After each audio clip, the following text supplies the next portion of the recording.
Welcome to your personalized deep dive.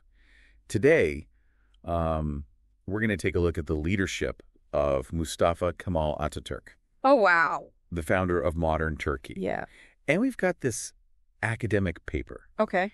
analyzing his leadership through 9 different models. 9. 9. Oh. And you know what struck me? What's that? Most portrayals focus on Atatürk as like the military hero. Right.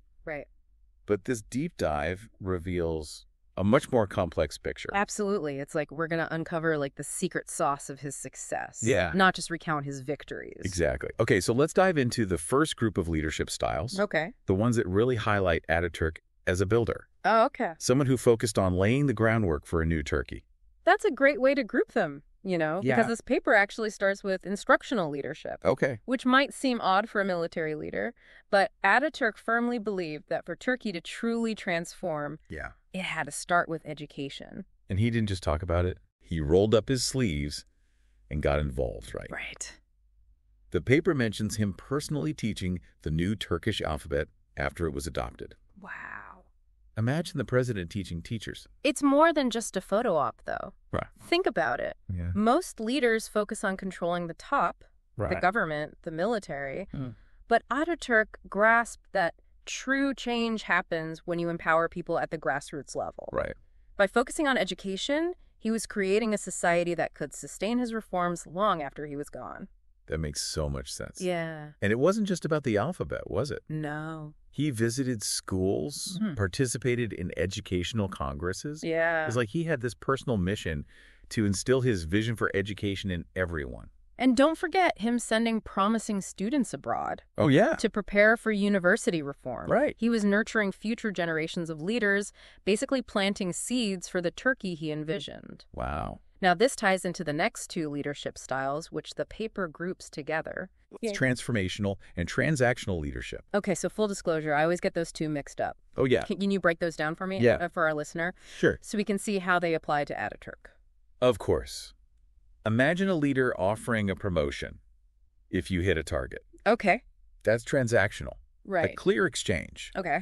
But a transformational leader inspires you to reach for something bigger. To believe in a shared vision that benefits everyone, even if it requires sacrifice. Yeah. Ataturk had elements of both. So, like, when he rallied people with that independence or death mentality during the war, Right. that was transactional. Right. Yes. Freedom for fighting. But it was also deeply transformational. Okay. He wasn't just promising a reward.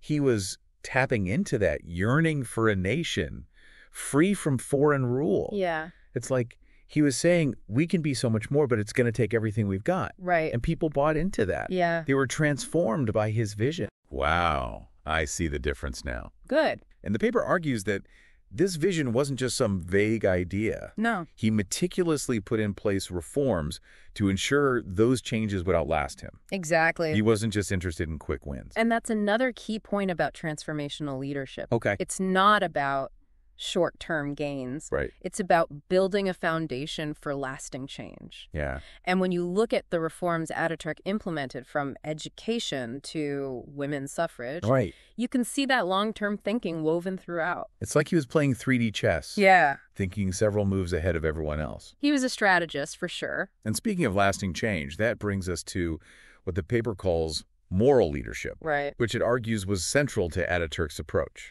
Now, this one is fascinating. Okay. Because it's about more than just being a good person. Okay. Moral leadership means your actions are guided by strong principles. Okay.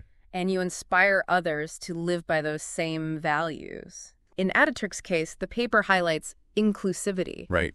equality, and justice. Yeah. Not just ideals, but things he actively put into practice. Right, like how he gave women the vote before many European nations. Exactly. That's a concrete example of those principles in action. Absolutely. It's hard to overstate how revolutionary that was at the time. And he didn't just make grand pronouncements about equality. He led by example. Yeah. The paper mentions a story about him taking the most dangerous night watch shift during the war, Really? refusing to ask any more of his men than he was willing to endure himself. It's like that classic leadership advice. Right. Never ask someone to do something you wouldn't do yourself. Exactly. But Ataturk took it to a whole new level. He did, and that's why his moral leadership resonated so deeply. Yeah. It wasn't just rhetoric, it was lived experience, shared sacrifice, and that's powerful stuff. I can see how those three leadership styles, the building the vision, the moral compass, all kind of work together to create a very specific kind of leader, one who's not just about power, but about building something that will endure. Absolutely. And what's interesting is that the next leadership style we'll discuss, participative leadership, might seem at odds with this image of Ataturk as the driving force behind Turkey's transformation. Okay, now you've got me intrigued. Yeah. Participative leadership, Ataturk. This should be good. It's one of those aha moments you get when you deep dive into something, right? Yeah. Think you know a figure. Then you discover these contradictions that make them even more fascinating. I'm all ears. How was Ataturk a participative leader? Well, he seemed so decisive. Yeah. So much the architect of everything. He was. Yeah. But here's the thing. Okay. The paper argues that he understood the importance of shared ownership. Okay. He might have had the grand vision, but he knew he couldn't achieve it alone. So what did that look like in practice? Well, think about the launch of the Great Offensive. Okay. A pivotal moment in the War of Independence. Instead of just issuing orders, Ataturk actually sought a vote of confidence from Parliament. Hold on. He let Parliament vote on a military operation. He did. Wow. It speaks to a deep respect for democratic processes, even in the midst of war. Right. That's not something you see every day, especially from a military leader. That's wild. It wasn't just wartime decisions, was it? No. The paper also mentions that Ataturk delegated key responsibilities. Yeah. He was president, but he chose not to be prime minister. Right. Allowing others to step up and take ownership of those roles. He was essentially building a system where leadership wasn't concentrated in one person, but distributed across capable individuals. Yeah. It's like he was consciously building a leadership ecosystem. Which makes the next point even more intriguing. Oh, yeah. What's that? The paper says he encouraged the formation of opposition parties. Why? How does that fit in with everything we've discussed so far? It's almost counterintuitive, isn't it? Yeah. You'd think someone so focused on his vision would want to consolidate power, control the narrative. Right. But Ataturk believed that true progress requires debate. Dissent, the ability to challenge ideas and refine them through dialogue. So he was secure enough in his vision to let others question it. Yeah. That's remarkable. And it speaks to the idea that participative leadership isn't about weakness or indecision. Okay. It's about recognizing that the best solutions often come from collective wisdom, from diverse perspectives coming together. Right. Now, this might make you wonder, how did this approach work in conjunction with his meticulous, detail-oriented side, the one that earned him the label of a managerial leader in the paper? Okay, yeah, that's a good question. Right. We've talked about him as this big picture visionary. Yeah. But the paper also describes him as someone who was incredibly organized, a master of logistics, someone who had a plan for everything. He did. And it makes sense when you think about the task he had at hand. Right. Building a nation from the ground up requires both strategic thinking and meticulous execution. Yeah. It's like building a house. Okay. You need the blueprint, and you need someone who knows how to lay the bricks right. Right. And the paper really emphasizes his ability to build a network of capable individuals. Yeah, it even says he always seemed to know the right person for the right job. Yeah. Like he had this mental database of talent ready to be deployed. That's a great way to put it. Yeah. The source also highlights his strategic thinking. Okay. It mentions that he described the War of Independence as a mathematical architecture. Okay. Carefully calculating every move, anticipating every possible outcome. Okay, that makes sense. But here's where I get a little confused. What's that? Didn't he also sometimes break the rules? Act impulsively, go against the grain? Right. Doesn't that contradict this whole mathematical approach? It's a great observation. Yeah. And the paper actually addresses this apparent contradiction. Okay. While Ataturk was a meticulous planner, he also understood that rigid adherence to rules could be detrimental. Right. Especially in times of crisis. Yeah. He wasn't afraid to bend or even break the rules when the situation demanded it. I guess that's the difference between being a manager and a leader. Exactly. Sometimes you have to take risks, trust your gut, and make bold decisions, even if it means going against the established norms. Exactly.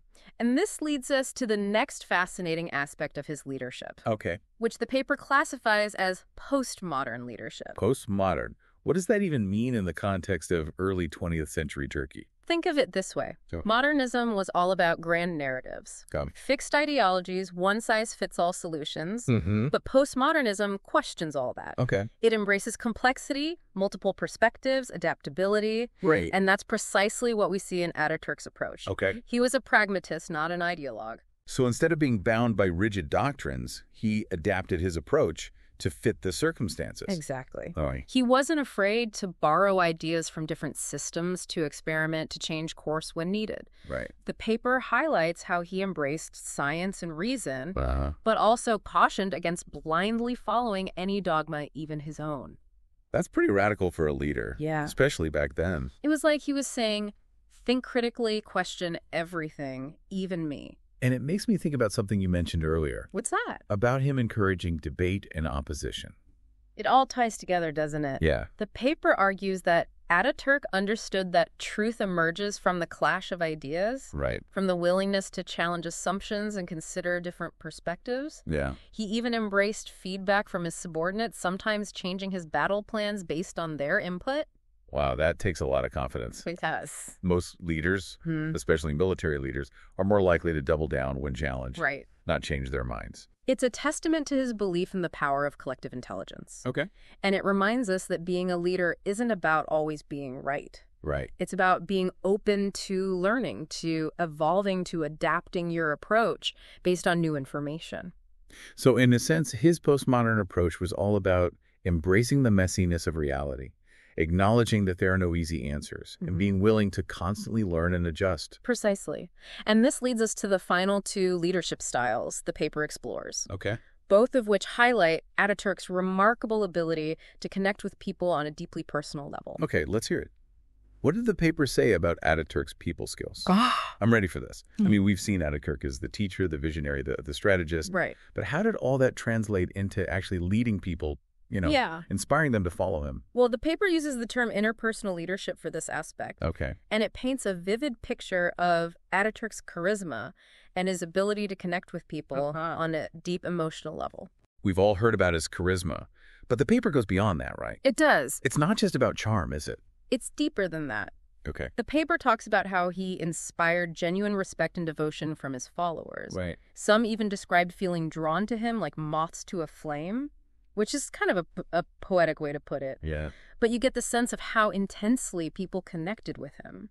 That's a powerful image. Yeah. But what made him so magnetic? Was it just about giving inspiring speeches? It was more than words. Okay. Ataturk understood that leadership is about forging genuine connections, about building trust and loyalty. Yeah. He emphasized teamwork, constantly reminding people that success was never achieved alone. Right. He also paid attention to details, even maintaining impeccable personal appearance. Well, what does his appearance have to do with leadership? It's about symbolism. Think about it. Yeah. Someone who takes the time to present themselves well is also conveying a message of respect for others, for the occasion, for the task at hand. Oh, okay. It's like saying, I take this seriously and I value your time and attention. That's interesting. Yeah. I never thought about it that way. Yeah. But it makes sense. It does. It's all about those subtle cues that reinforce your message. Exactly. And this leads us to the final leadership style the paper explores. Okay. Contingent leadership. Okay, another new term. What's contingent leadership all about? It's less about a specific style and more about adaptability. The paper argues that Ataturk's true genius lay in his ability to draw on different leadership approaches depending on the situation. So instead of sticking to one playbook, he was more like a jazz musician. Yeah. Improvising, adapting to the rhythm of the moment. That's a great analogy. Yeah. He could be autocratic when needed, but also democratic. Right. He could be the meticulous planner, but also the risk taker. He understood that there's no one best way to lead. Yeah. It all depends on the context, the challenges you face, the people you're working with. And his life was full of wildly different contexts, wasn't it? It was. Wartime, peacetime, building a nation, implementing social reforms. Right. He had to be a chameleon, constantly shifting his approach to fit the circumstances. Exactly. And that's what makes his story so relevant to us today, because we live in a world that's more complex, more interconnected, more rapidly changing than ever before. Yeah. The challenges we face require leaders who can think critically, adapt to new information, and inspire others to work together toward a common goal. It's like that quote attributed to him. Oh, yeah. To seek a guide other than knowledge and science is a mark of heedlessness, ignorance, and aberration. Wow. He was all about adapting, evolving, using reason and knowledge to navigate those choppy waters. And that brings us to what the paper proposes as the essence of Atatürk's leadership. Okay. A set of guiding principles it calls the Atatürk methodology. Atatürk methodology. Yeah, these principles are rationality, a focus on the public good, meticulous planning, and a belief in limitless solutions. It's not a rigid formula, but a mindset. It is. A way of approaching challenges. Exactly. This deep dive has been amazing. Yeah. I feel like I've gone beyond the usual Atatürk narrative and actually gleaned some real leadership insights. I agree. And I think the most important takeaway is this. Okay. Leadership is not about fitting into a predefined mold. Right. It's about being able to draw on different skills and approaches, to be flexible, to be responsive to the ever-changing demands of the world around us. It's about being a lifelong learner. Right. Constantly questioning, growing, evolving. Absolutely. And it makes you think, yeah, what kind of leader do you want to be? Right. What are your strengths? What areas could you develop? How can you be more adaptable, more responsive to the needs of the moment? It's a challenge, for sure. It is. But also it's incredibly exciting. It is. Because ultimately leadership is about making a difference, about creating a positive impact on the world, on your team, on your community. And Atatürk's life shows us that even in the face of seemingly insurmountable challenges, positive change, is possible. Yeah. It starts with a vision, a commitment to action, and the courage to lead, to adapt, to learn, to grow. Well said. I think that's the perfect note to end on. I agree. This has been an incredible deep dive. It has. And I hope it's inspired you to think about your own leadership journey. Until next time, keep diving deep.